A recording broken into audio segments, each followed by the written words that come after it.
ഭയങ്കര എക്സ്പീരിയൻസാ ആണല്ലേ? Bigg Boss. മാനസികമായി നമ്മളെ ഒരുപാട് തളർത്തും അല്ലേ ശരിക്കും, അതോ എൻകറേജ് ചെയ്യൂ? എനിക്കൊന്ന് മെന്റൽ പവർ അവിടെ നിന്ന് ഇറങ്ങിയ കൂടും. അവിടുന്ന് ഇറങ്ങിയ മെന്റൽ പവർ കൂടും. അതിനകത്ത് ചിലപ്പോൾ നമ്മൾ തകർന്നു പോകും പെട്ടെന്ന്. ചെറിയ കാര്യങ്ങൾ നമുക്ക് വിഷമം വരാം, ഹോം സിക്നെസ് ഒക്കെ അനുഭവപ്പെടുമോ? ഉറപ്പായിട്ടുമില്ലേ. ഒറ്റയ്ക്കിരുന്ന് നമ്മൾ ചിന്തിക്കാൻ തുടങ്ങിയാൽ പോയി. ആണല്ലേ? പിന്നെ നമ്മൾ അവിടെ ചിന്തിക്കേണ്ടത് വീട്ടുകാരെന്ത് ചെയ്യായിരിക്കും, അച്ഛൻ എന്ത് ചെയ്യായിരിക്കും. അങ്ങനെ ചിന്തിക്കാനുള്ള സമയം കിട്ടുമോ? അങ്ങനെയൊക്കെ ചിന്തിക്കാനുള്ള സമയം കിട്ടും. പക്ഷെ അങ്ങനെ ചിന്തിക്കുമ്പോൾ നമുക്ക് വിഷമം വരും. ഞാൻ ഈ ബിഗ് ബോസിന്റെ ഞാൻ സ്ഥിരം വ്യൂറാ. ഞാൻ എല്ലാ സീസണും കണ്ടിട്ടുള്ള ആളാണ്, എന്റെ സീസൺ ഒഴികെ. ഓക്കെ. എന്റെ സീസൺ ഞാൻ ഒന്നും കണ്ടിട്ടില്ല. അപ്പൊ ബാക്കി എല്ലാ സീസണും ഞാൻ കണ്ടു. അപ്പൊ അതില് നോബി അണ്ണനാണ് എനിക്ക് തൊട്ടു മുമ്പത്തെ സീസണിലേക്ക് പോയത്.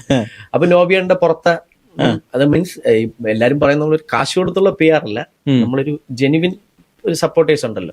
അപ്പൊ അതിന്റെ കാര്യങ്ങളൊക്കെ നോക്കിയത് ഞാനായിരുന്നു. ഓ ശരി ശരി. നോബിയുടെ അകത്തുള്ളപ്പോ, അതായത് ഇവരെ ഡീഗ്രേഡിങ് വരും, ഇവർക്കെതിരെ ഇത് വരും ഒക്കെ വരുമ്പോ നമ്മളിരുന്ന് നമ്മുടേതായിട്ടുള്ളൊരു സപ്പോർട്ട് കൊടുക്കണമല്ലോ.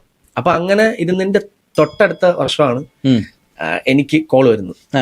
അപ്പൊ ഞാന് നോബിയണ്ണോടും അല്ല അന്ന് പോയ ആൾക്കാരോടൊക്കെ ചോദിക്കണമല്ലോ. അപ്പൊ നോബിയണ്ണോട് ചേട്ടൻ എന്നെ ഇങ്ങനെ വിളിച്ചു, എന്താണ് പോട്ടെ ഞാൻ. അപ്പൊ എന്നെ പറഞ്ഞു ധൈര്യമായിട്ട് പോകും, ധൈര്യമായിട്ട് പൊക്കോ, നിന്റെ യഥാർത്ഥ സ്വഭാവം അവിടെ കാണിക്കരുത്. നമ്മൾ കുറെ ഉപദേശമൊക്കെ തന്ന് എന്നെ ബിഗ് ബോസിൽ. പക്ഷെ എത്രയൊക്കെ മറച്ചു വെച്ചാൽ ഉള്ളിലുള്ള ഫ്രാഡുകൾ തള്ളി എന്ന് പറഞ്ഞ പോലെ നമ്മള് ബിഗ് ബോസിൽ ചെന്നാൽ നമ്മുടെ റിയാലിറ്റി പുറത്തു വരും. പിന്നെ ഒരു റിയാലിറ്റി എന്ന് പറഞ്ഞാൽ ഇപ്പൊ അത് മോശം റിയാലിറ്റി ഉള്ളവർക്കേ പ്രശ്നമുള്ളൂ. അതെ, നമ്മളപ്പോ ഉള്ളവർക്കൊന്നും കുഴപ്പം, നമുക്കൊന്നും കുഴപ്പമില്ല, നമ്മള് നല്ല ആൾക്കാർ.